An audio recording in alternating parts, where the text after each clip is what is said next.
Playing through Jedi Survivor, I had a few problems with it, but none bigger than the boss fights. Obviously, it's a Souls-like game most closely resembling Sekiro, so boss fights are pretty central. The thing is, I felt like the boss fights were really bad in this game. Going back and playing through Jedi Academy, which is what you're seeing on the left side, only confirmed my initial thoughts. If you watch those fights compared to the ones from Jedi Survivor, you're going to see much more dynamic, fluid, and unique looking fights. And I think the root of this discrepancy is the Souls-like genre itself. The more I think about it, the more I believe Souls is not the right genre for Star Wars. So I want to start by talking about some things that are just inherent in any Souls-like game. The nature of the Souls-like is that you're typically the weaker entity, right? The bosses are these incredibly powerful beings, and you're a bit of an underdog who ascends in some way after beating them one by one. The thing is, this makes the fights almost entirely reactive. It's not a duel, there's hardly room for going on the offensive, you're almost exclusively reading and reacting to the boss. This makes the fights one-dimensional and they end up feeling robotic. If you've been watching the video on the right, I'm pretty much standing around most of the fight, then repeating the same dodge or parries, then I get in the same 6 attacks, every single time.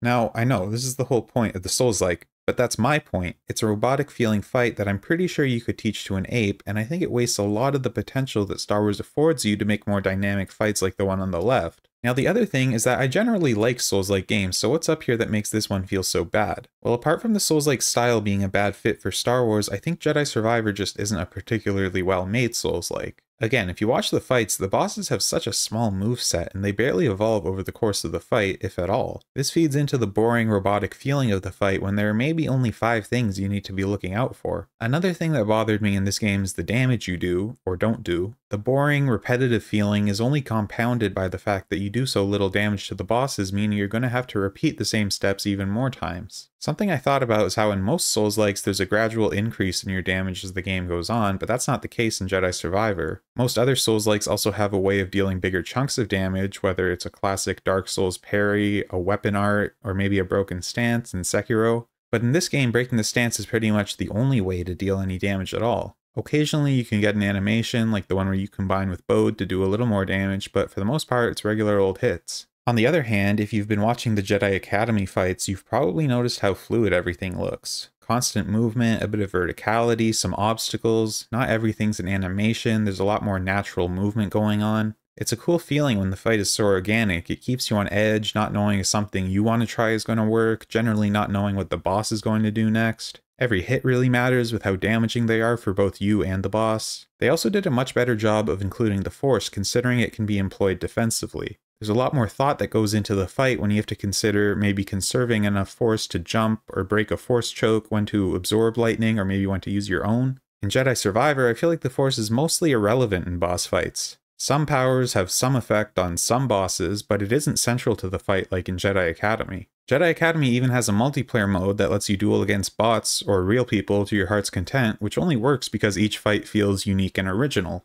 That couldn't even happen with Jedi Survivor, considering every fight needs to be choreographed. Multiplayer against other people could probably work in Jedi Survivor, but they didn't include that either. Now the reason I made this video is not to hate on Jedi Survivor. I don't hate it. I think it's mediocre but not terrible. I just think that seeing a game from 20 years ago do so many things better is pretty alarming. Some people might want to say that it doesn't make sense to compare the games, they're different genres, completely different engines. I disagree. I think that since we get so few Star Wars games, the comparison exists. Jedi Survivor is the only game on the market. If you want to play a single-player Jedi experience, it's either this, The Force Unleashed, or a Jedi Knight game. It's unfortunate that 15 and 20-year-old games are all we have to compare it to, but if this is the one game they decide to make, then the comparison exists. They could have made anything else, but they chose to make this, and in my opinion, it's not good enough. Maybe if the boss design is significantly improved, so you get some more open and interesting fights, it could be a different story. But as things stand, I think it's time to stop holding Star Wars back with the Souls-like style. Let me know in the comments if I'm onto something here, or if I'm just crazy, but I don't think I am. I think it's pretty clear to see which game is better. Also, if you've never played Jedi Academy, then go play it because it's truly the best there is.